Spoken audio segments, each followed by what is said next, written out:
Yo, what is going on, everyone? Welcome back to another Sandstorm Meetup. And today I'm joined by the team over at the Bao Society. How you guys doing? How's it going? It's going great. I appreciate you guys coming on the show today. Usually like to start off with a little bit of an introduction about the team. I guess how you guys got together and what got you guys started in the Web3 space. So whoever wants to go first, feel free. Yeah, I can kick it off. I'm DW. I'm on the business side at Bao Society. How we got into the project was kind of, I'll let Manto get into it later, but how I got into Web3 and crypto started in 2019 during that bull run. And kind of just got deeper and deeper into like blockchain technology and smart contracts. And I think the future of the space just really captivated me. And Mm-hmm. I started to get into NFTs, just about a year ago now, and started investing myself. Started being a part of a lot of different projects, and so I saw the good and the bad. I saw what worked and what didn't, and kind of just brought my experience here to Bao Society, and that helped us push marketing, Yeah, tokenomics strategy there. Yeah. nice. Cool. Thanks for that. I could go too. Joined the NFT space about a year now. Feels like 10 years to be honest. But um, it's been fun, ups and downs. Initially started getting into it during the art block stage, Mm-hmm. when all of these art pieces, videnzas started going off. Obviously, a lot of art pieces were being created, and I personally wasn't an artist, but my brother is a musician, so he was starting to get intrigued in this whole space, and I started to kind of look into it. Obviously, where there's money to be made, there's interest in there as well. Yeah. And I started trading myself on PFPs, all that good stuff. Started trading for about like 6 months. Um, my specialty is on the product side. Also a data scientist myself. So really was definitely intrigued about the tech, and it really took some time to really understand like what really is going on here. And it wasn't really until like a couple months after trading these JPEGs where you really flip the switch that, hey, it's really the underlying technology that really is interesting here rather than just this pump and dump mechanics that we're seeing.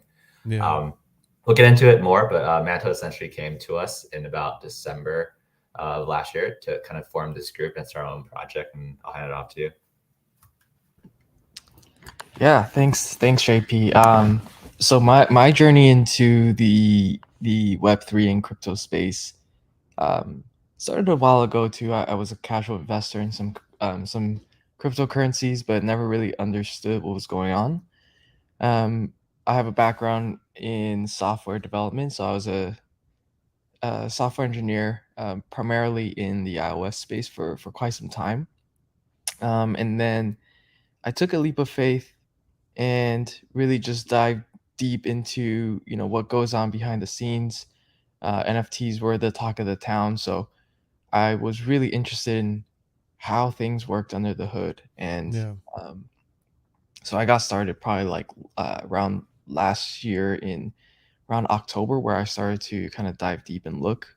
Uh, and yeah, and then I kind of realized that hey, we have all these skill sets, these complementary skill sets that we can probably make something pretty cool together. So um, that's kind of the birth and the story of Bao Society and the team. Nice, nice. Yeah. And so, for those of you guys watching that might not know, Bao Society is a collection of 3,888 3D bows. I did want to ask, why the number 3,888? Yeah.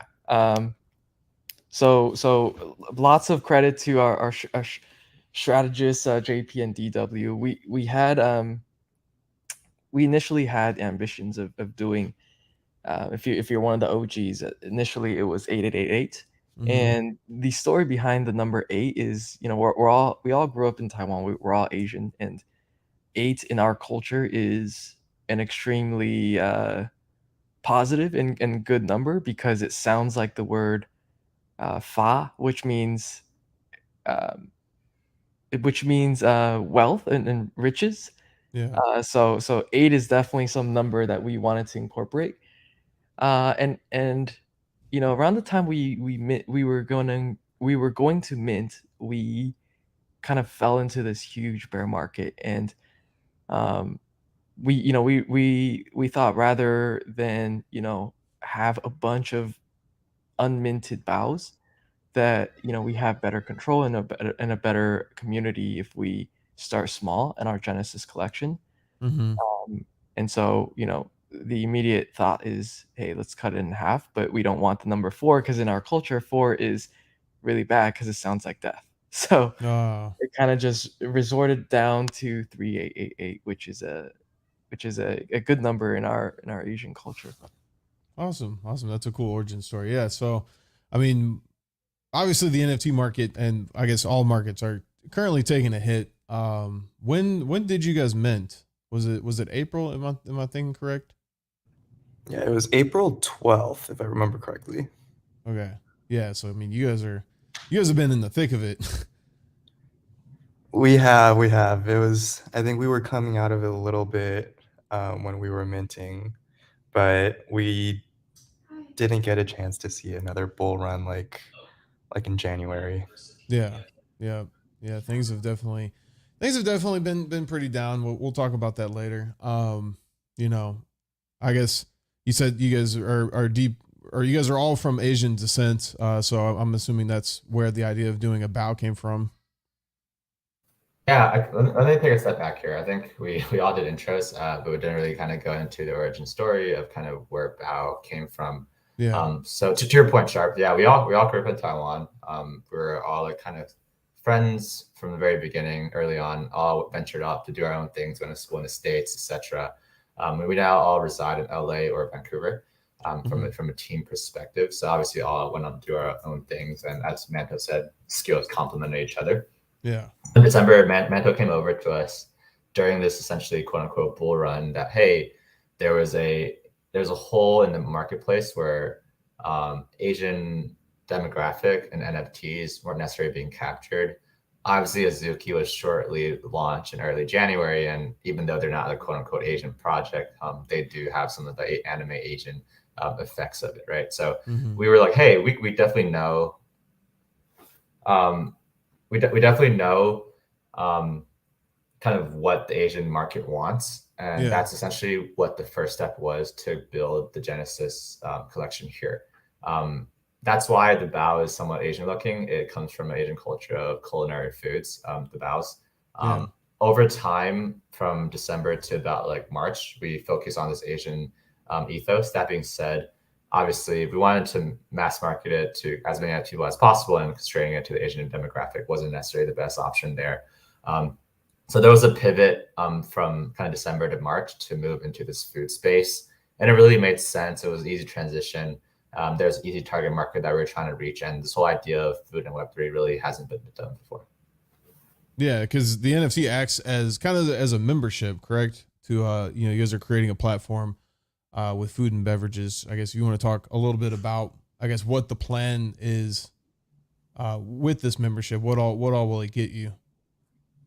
Yeah, exactly. And I think to JP's point, food and NFTs, they're still a huge untapped market. Like I don't know many, if any, other food sort of token gated memberships.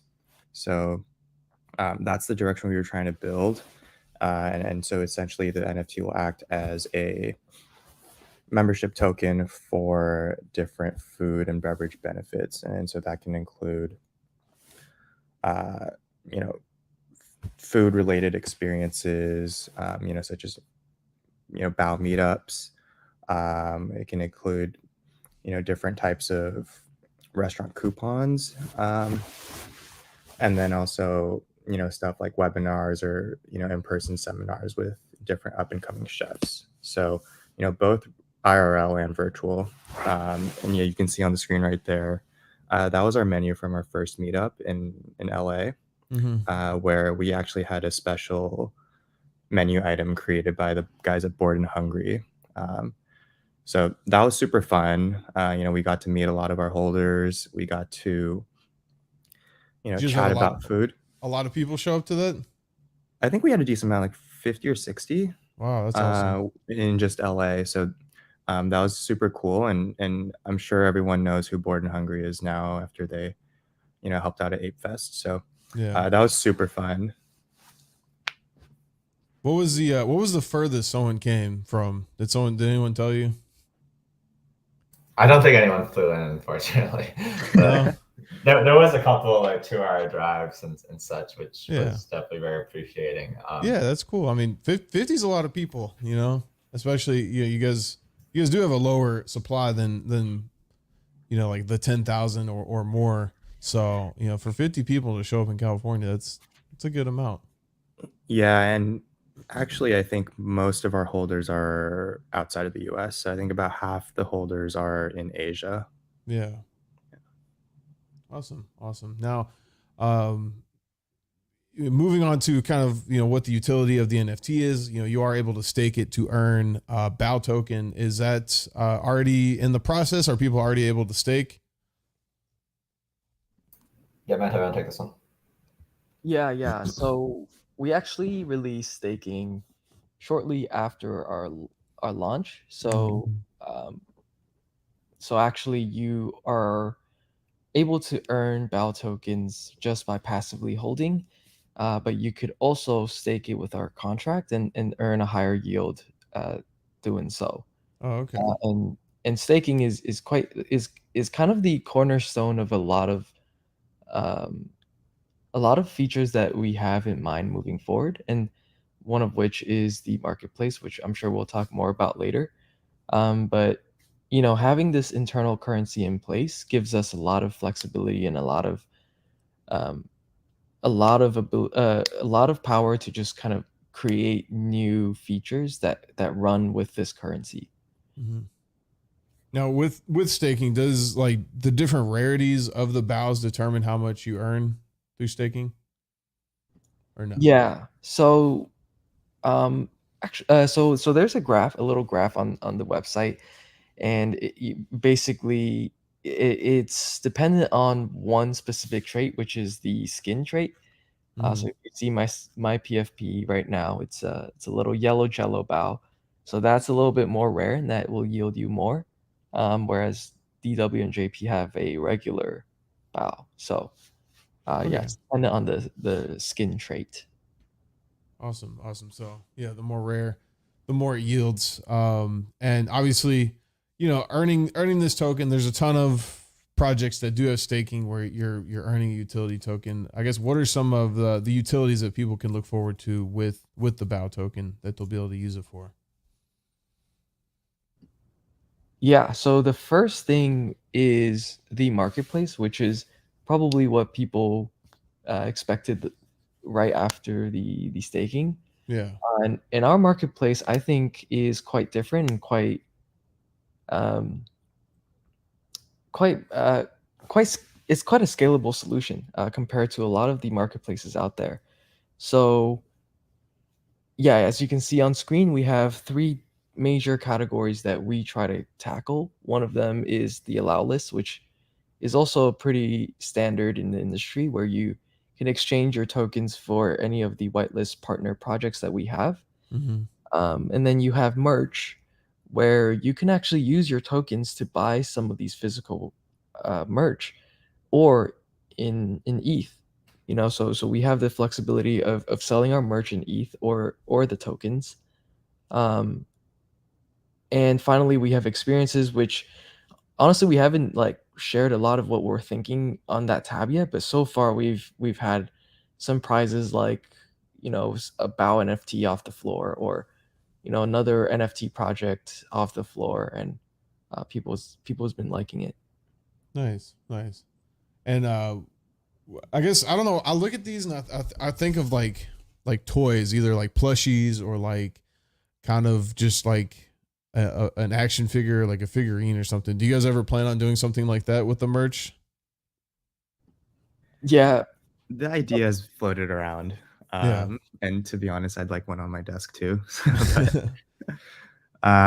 Nothing in the works yet, but it's definitely an idea we have had in our minds for a while. Yeah. Okay. And then you see on screen, yeah. So the different skin traits. the rarest being the one of one, and the glass gold, and all the way down the plane, earn you different Bao. Yeah, and per day. essentially staked bows would just have an extra multiplier or an Yeah. additional earning column. Nice. Yeah. I know, and we talked about, I guess, it being 388, and you mentioned it being the Genesis collection. I guess that kind of alludes to you guys have ideas of expanding the collection at all. Are there more drops coming? Yeah, I could touch on this. We've definitely thought about this, right? It's twofold. I think we would only really do a secondary collection if we think we've done enough to have a self-sustaining first collection. And what do we mean by that, right? The whole goal of Bao Society is to provide, number one, provide food and beverage experiences to the holders. But I think more importantly, number two, is to have a community of food lovers, have a self-sustaining community. We've seen a lot of projects out there be self-sustaining. Can give some examples later, but we believe that if we're because we're one of the first ones in the market for Web3 F&B, there is a chance that people who are just interested in food wants to buy Bao just to be part of this quote unquote exclusive food community. We'll talk more a bit how are we going to achieve that, but yeah, I think once we have a kind of self-sustaining model for Genesis 1, that's when we go to move to mass market. And similar to kind of what Doodles are doing today, right? They're essentially having Doodles 2, making a 24K supply. The goal of that is just a mass market, right? And I think that would be the approach that we would have, assuming that we do this Genesis collection from a utility standpoint correctly. So a bit of an iffy answer, but yes, definitely have thought about it, which is why we said Genesis collection. Yeah, it's definitely scary launching like a secondary collection. Like I'll be interested to see how the Doodles do, because it can be a big liquidity draw from the main project. Yeah, and then we don't want to just like, we've seen projects launch a second collection just for the heck of doing it. Yeah, and we don't want to be that project, right? Like, and right now we're also in a bear market. It doesn't make sense. So in that point, it makes sense just to continue to build on what we currently have. But yeah, agree. Yeah. Another thing on the roadmap, you guys are coming out with an app. I know you said you worked in iOS. When has the app launched, and I guess what will you be able to do on the Bao app? Yeah, so it's quite fun. We actually had a short little demo beta version before Mint, and what the app consisted of was a mini game. So it's kind of a game where you just need to build stairs the correct amount and proceed to the next platform. If you don't build enough stairs, then you'll lose. And that kind of hints a little bit at this other mechanic where we're thinking since we have this token in place, we have the ability to also create an active way for people to earn these tokens. And that could be in the form of games or, little challenges here and there. The other component to the app so far is the AR component. So there's two pieces there. One is kind of like the snapshot filter, where when you take a selfie, you actually become a Bao, and we call it a Baofi. And we also have this other thing where you can basically put your Bao on a flat surface and see it in AR. However, those are just kind of fun little features that we dropped before the Mint. But certainly there are, the main core of the app is certainly food related, and something that, we're all about, like scalability and self-sustaining community. So it's going to be, something around that area. Nice. That's the alpha, guys. there's the alpha. We'll get some more alpha later. We got to talk about the metaverse. Do you guys have any plans going into the metaverse? And I know, like, when I think of metaverse, I think it needs to be one thing, but I feel like right now there's kind of a competition. Obviously, you have a bunch of them that aren't interoperable.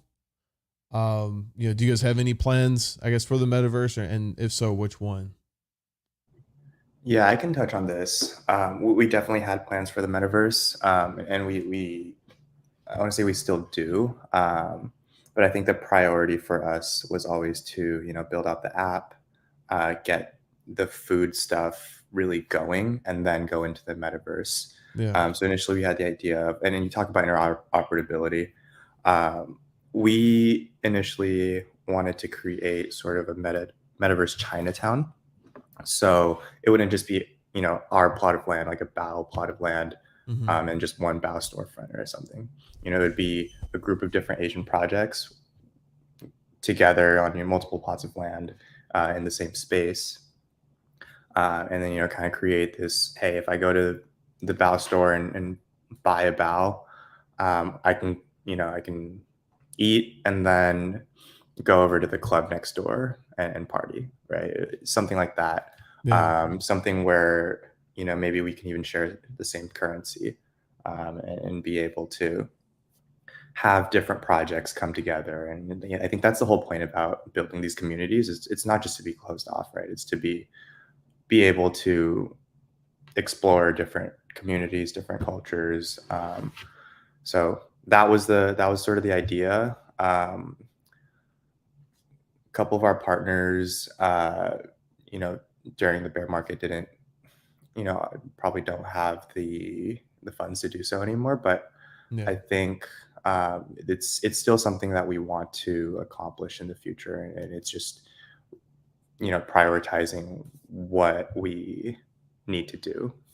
So we're a small team. We don't have time to do everything at the same time, but it's definitely on our roadmap. Yeah. And speaking of the bear market, I guess what would you say is like the biggest challenge that you guys have faced? Because obviously, with the price of Ethereum being cut in thirds, essentially, like the rewards from trading volume is going to be cut as well. Mm-hmm. Does that really affect your guys' project at all? I'm going to be lying if I say it doesn't. Yeah. Like it definitely does, but I think the biggest thing is engagement, right? With the price of everything in ETH and NFTs going down, there's just less interest in the market, less volume, and like not only is that less recurring revenue for us, it's also like less engagement. So if we throw an event, there's probably going to be less people show up than say 3 months ago, right? But I think this is a really good opportunity for us to, continue building what we think is going to be something that could be really big. And it's also an opportunity for us to build without the spotlight on us. And then we can come out even stronger at the end. Like there is going to be another bull market. We just don't know when. Yeah. And I think the projects who are able to make it out are going to be the ones who can be more sustainable long term. Yeah. No, yeah, I agree 100%. The people that are, making stuff that like you said is going to come out on the other side and actually making cool things when people are interested in the NFT market again, they're going to look at those and be like, I actually want to buy this. Cause right now, like you said, it's all essentially like pump and dumps. People are buying, whatever has the most volume, and then that dies down. And it's like a game of musical chairs. Either you got out and made money or you're holding the bag. And I think once like a lot of these projects that are actually developing things in the next few years come out with stuff, people are going to stop buying the crappy pump and dumps and are actually investing in real projects. So yeah, absolutely. And if you look at the entire like crypto space in general, every bull run has been triggered by some sort of innovation during a bear market. yeah. So if you look at ICOs, you look at DeFi Summer 2020, all right, and then you look at the NFT bull run of last year. It's all different types of innovation.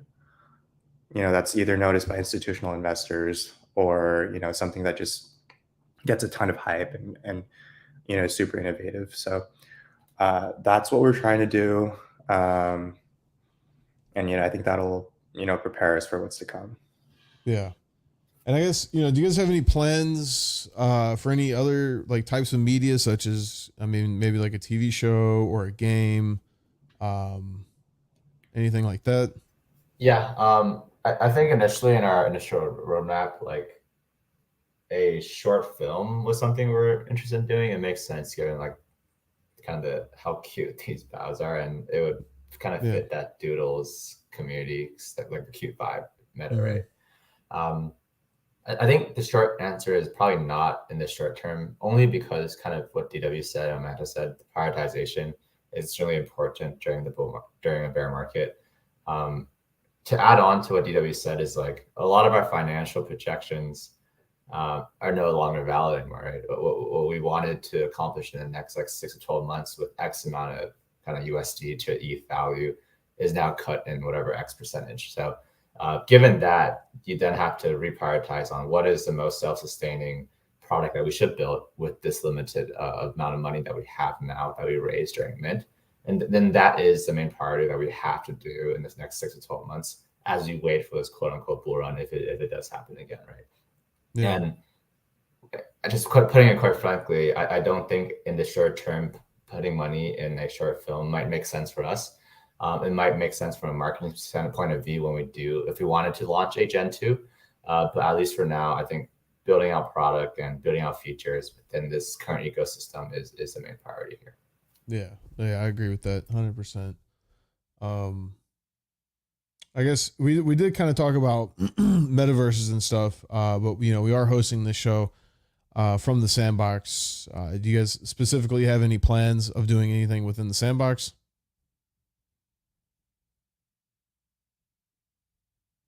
Yeah, I think we do. We haven't finalized, what metaverse or metaverses we want to go into, but like Sandbox is definitely up there in terms of what we're considering.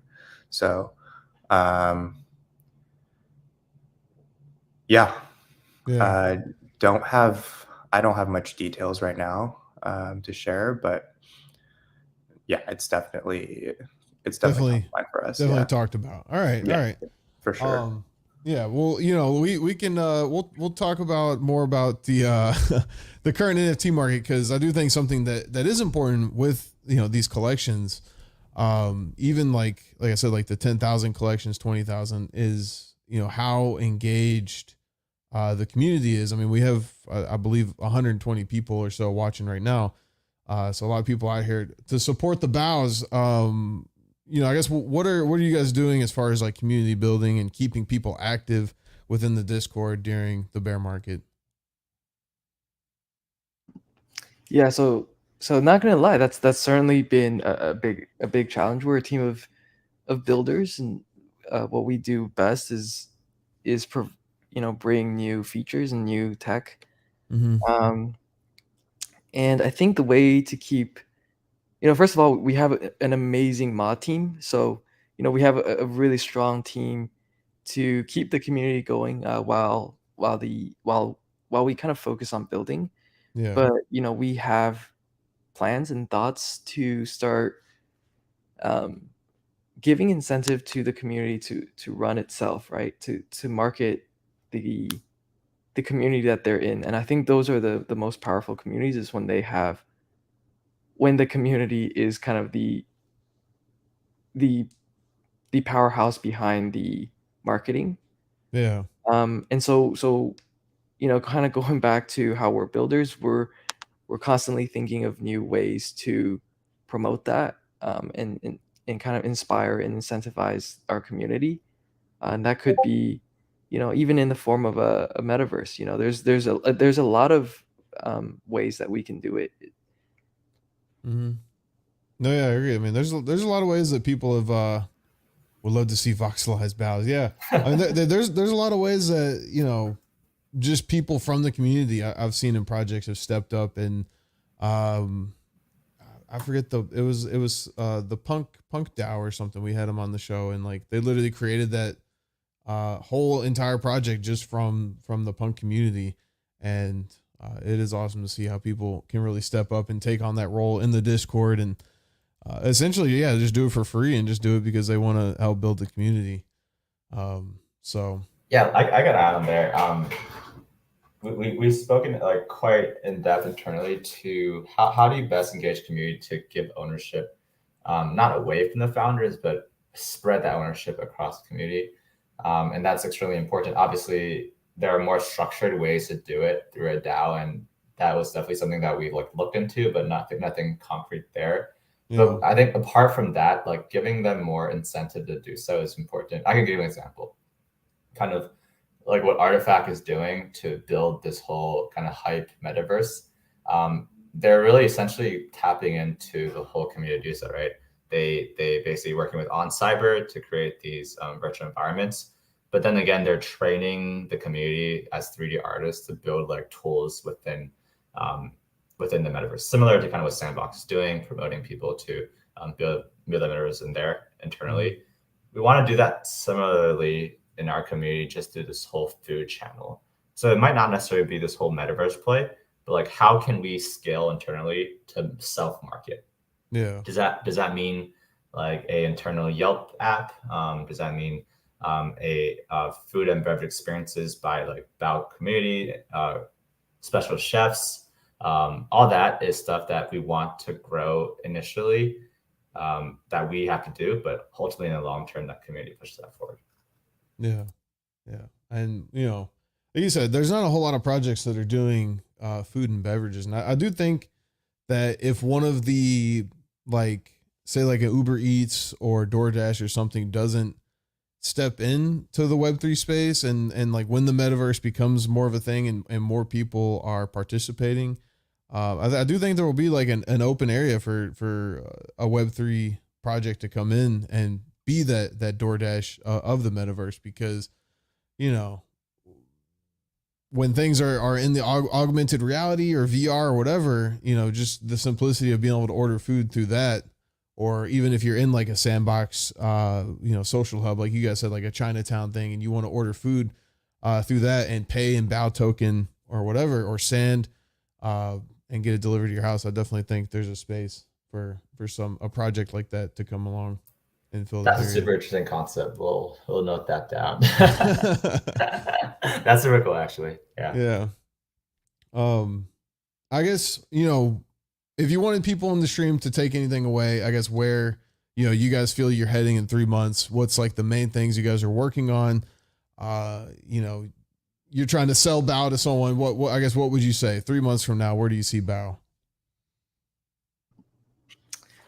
I would say in 3 months, we're going to be the most engaged foodie community in the Web3 space.